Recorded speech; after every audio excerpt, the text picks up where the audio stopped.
This week on Jerusalem Dateline, Iranian-backed Islamic extremists pummel Israel with rockets from Gaza in the biggest attack since 2014. Israel strikes back, but what's next? Plus, anti-Semitism alive and growing in Europe. And Pat Boone celebrates Israel's 70th birthday. And Springs of Hope, how one Israeli woman is helping Yazidi women.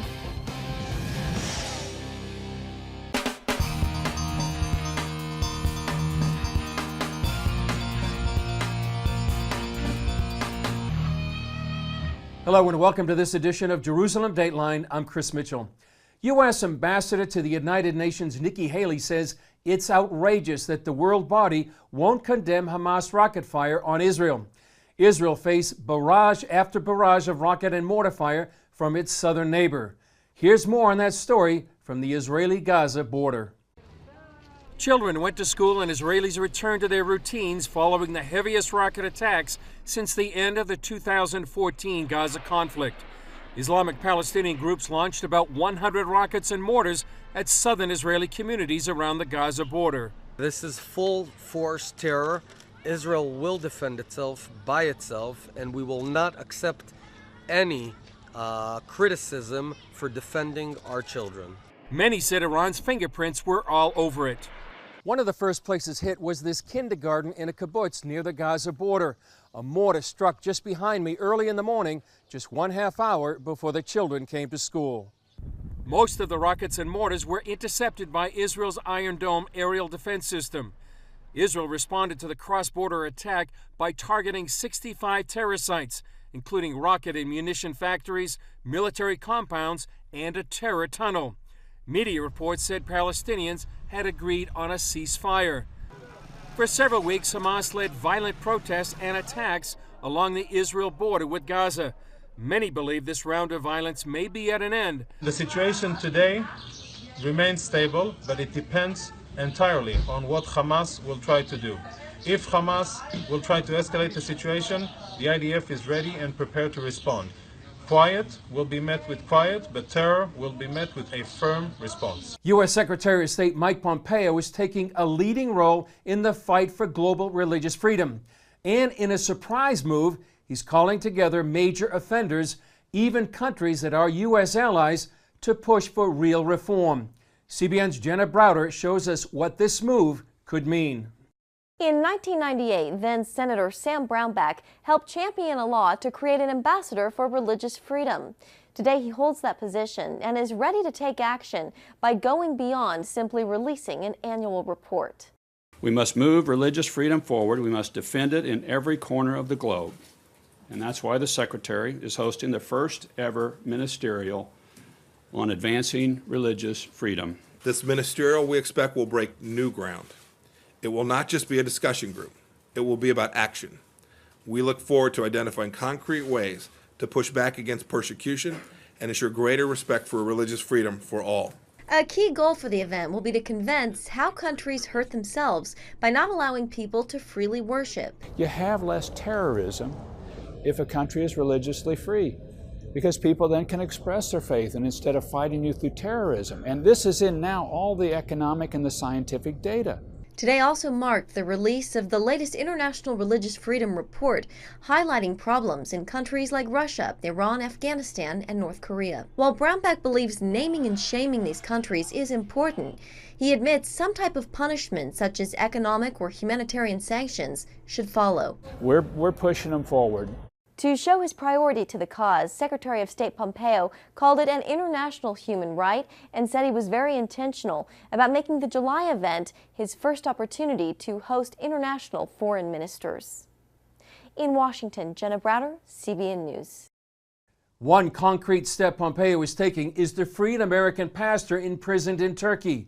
Andrew Brunson has been jailed for 19 months on false charges. Pompeo meets with the Turkish foreign minister in June to discuss Brunson's release.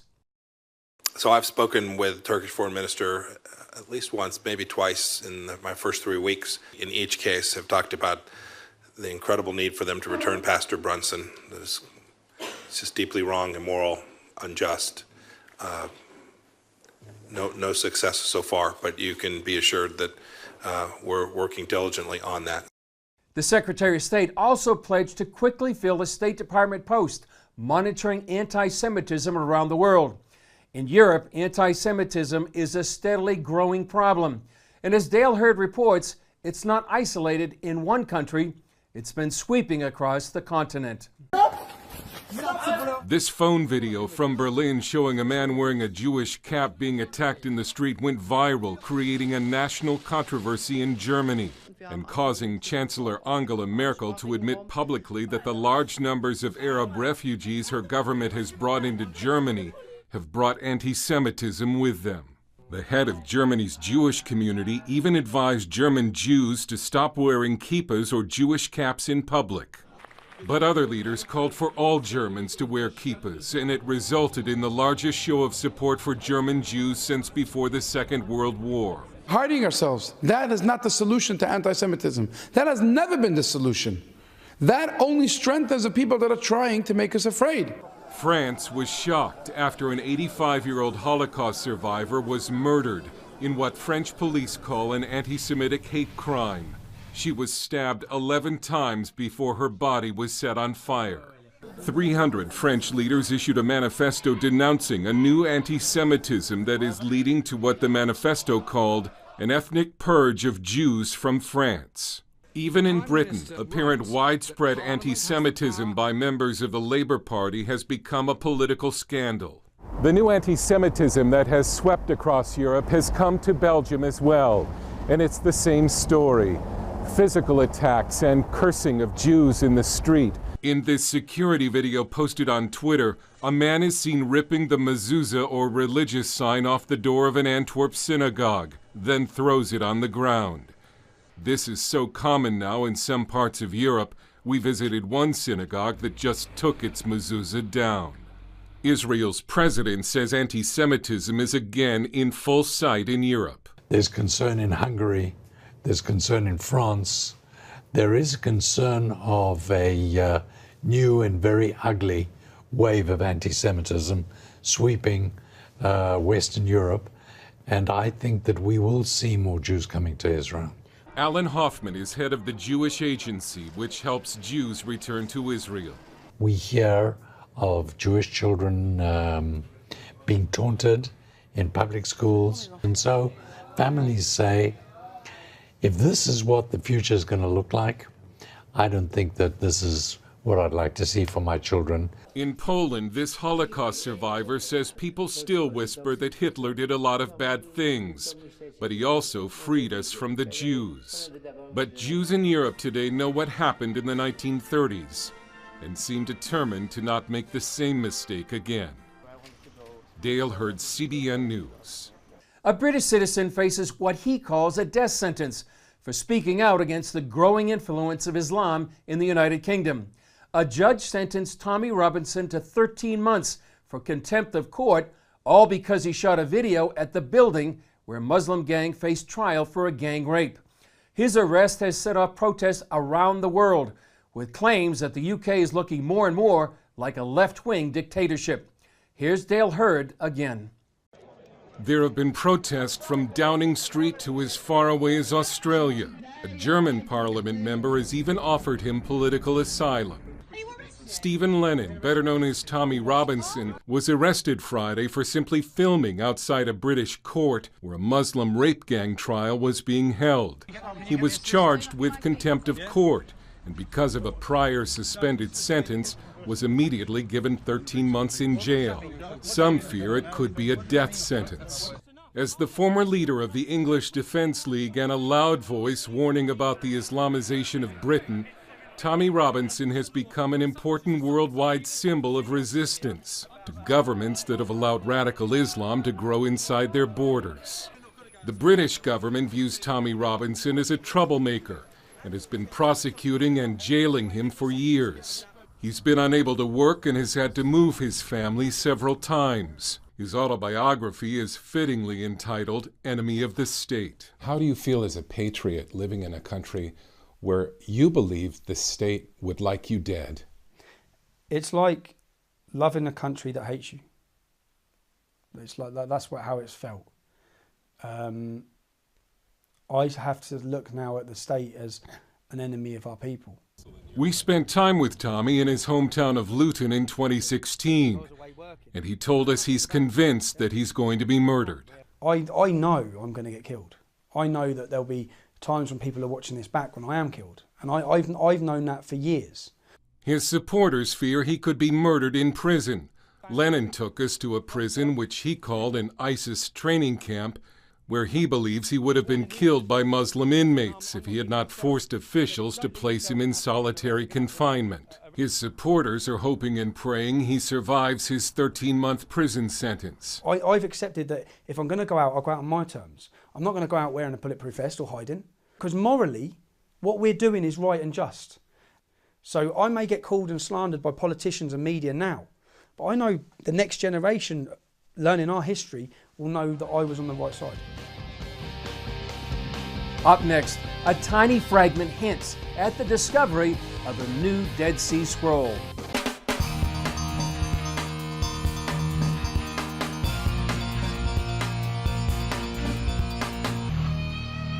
It's 70 years since Bedouin shepherds and archaeologists discovered the Dead Sea Scrolls. And as we'll see, experts are still learning from that historic discovery. While this may look like a box of garbage, it's truly part of an ancient treasure. In our storeroom, we have a lot of boxes with fragments that, as far as I could tell, had never been sorted, had never been investigated. Oren Abelman of the Israel Antiquities Authority found it during work to digitize and publish the Dead Sea Scrolls. It looked like it was garbage. It didn't look like there was anything here. You couldn't really see anything with your own eyes. This is the lab where experts examine fragments from the Dead Sea Scrolls discovered 70 years ago. Standing here is like hearing the echoes of Bible times from 2,000 years ago. I worked on comparing the handwriting on these fragments that I found to other manuscripts. I very quickly started finding matches between the handwriting of the scribes. Abelman used advanced imaging technology to take another look at 82 fragments he couldn't read before. 12 had enough text to work with. Probably the best example that I had is this fragment here, where the word that I read there is zamra in Hebrew, which means a song. Based on the handwriting of the scribe, I could tell that this fragment belonged to what's called the Great Psalm Scroll. Another fragment indicated an additional scroll might exist. Panina Shore heads up the Dead Sea Scrolls unit. She sees a special connection between the scrolls and Israel's 70th birthday.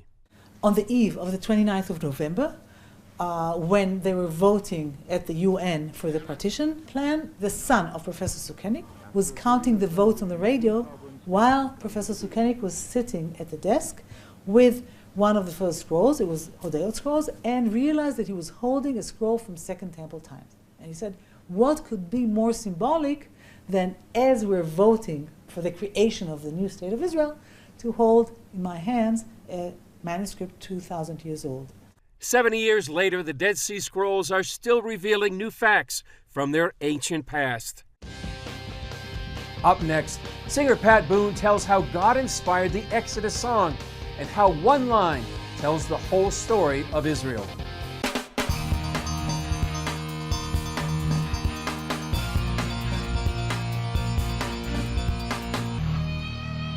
Longtime friend of Israel, Pat Boone, wrote the words to the classic song Exodus almost 60 years ago.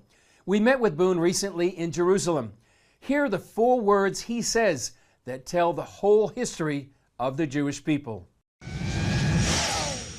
You've been here 22 times. Yeah. What does it mean to you to be here and see what has happened in Israel in the last 70 years and what it is today?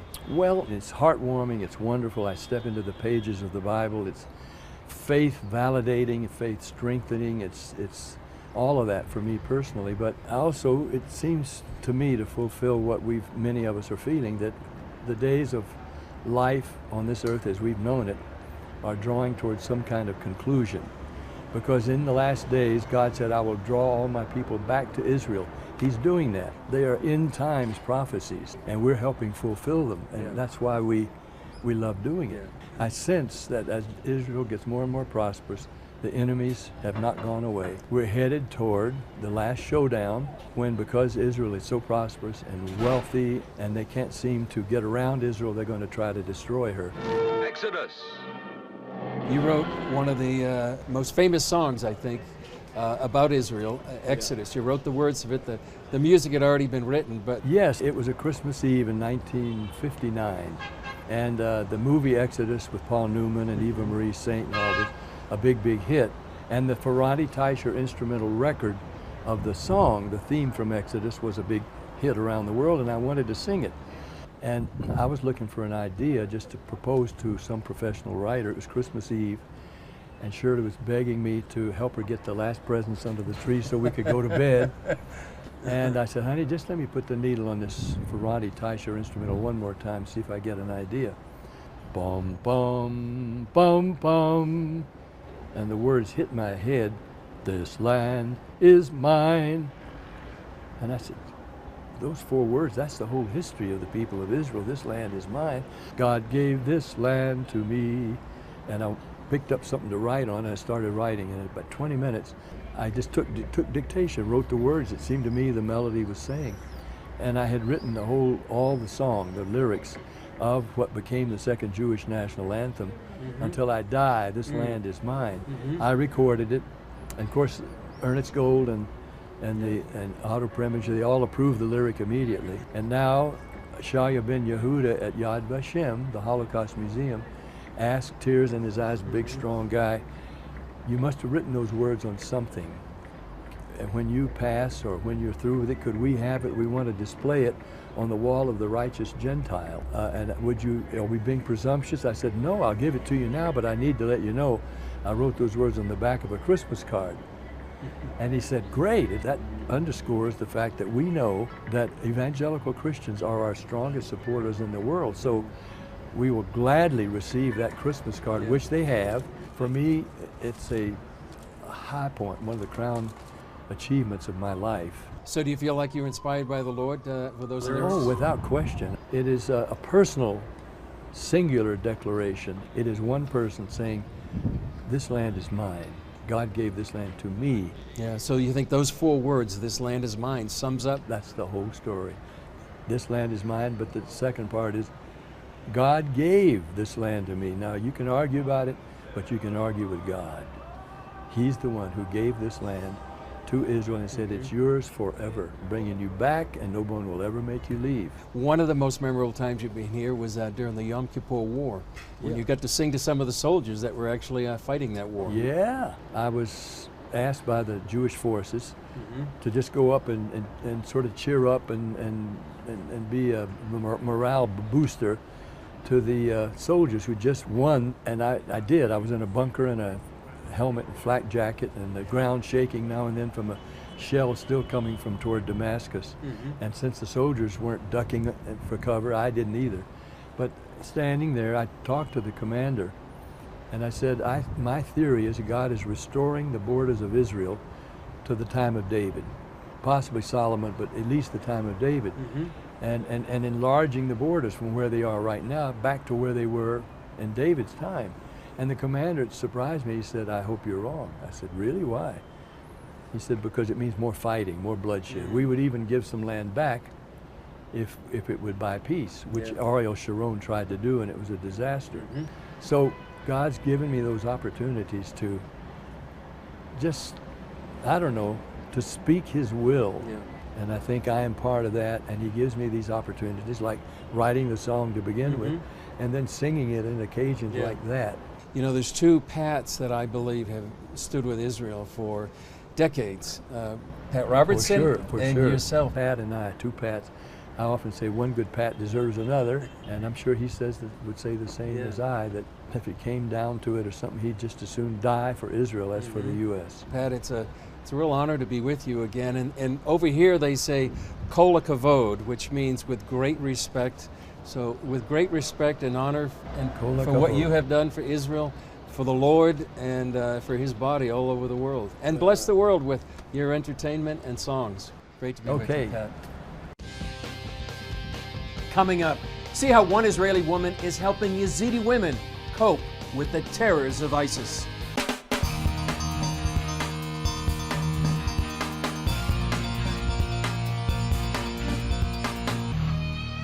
CBN's new documentary, To Life, takes a look at how Israeli volunteers are changing the world.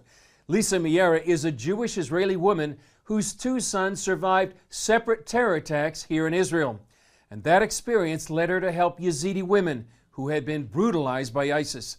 Take a look at part of her story. Today is a painful day for the Yazidis of Kurdistan. It's the 3rd anniversary of the genocide of their people.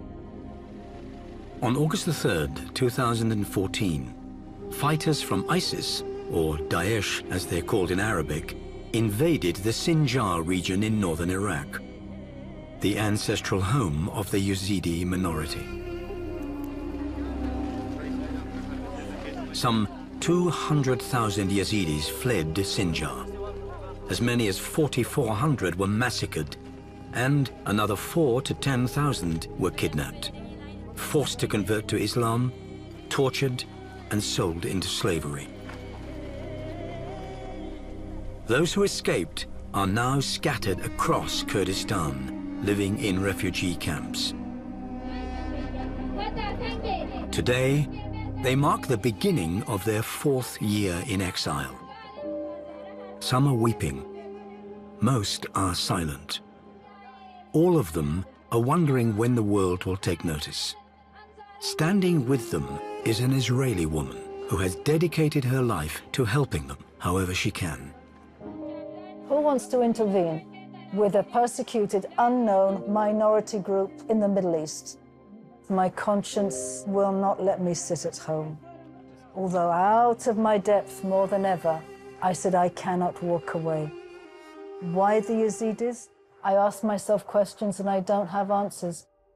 If you'd like to order your own copy of To Life, go to tolifethemovie.com. Well, that's all for this edition of Jerusalem Dateline. Thanks for joining us.